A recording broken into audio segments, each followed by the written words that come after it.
Welcome back to another technical deep dive here in the debug zone. Today we're tackling a big question and breaking it down with insights from other users. Hopefully this clears up some misconceptions and helps you get the answer you need.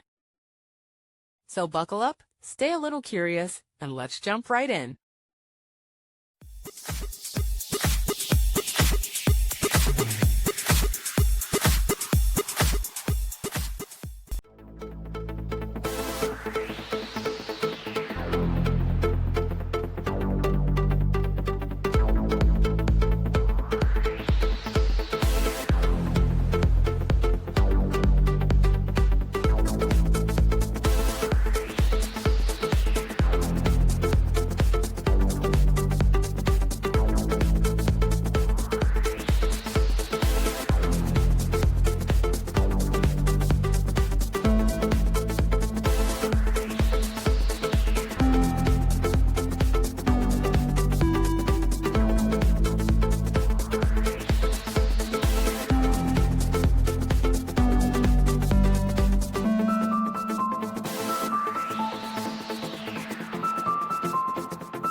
And that's a wrap.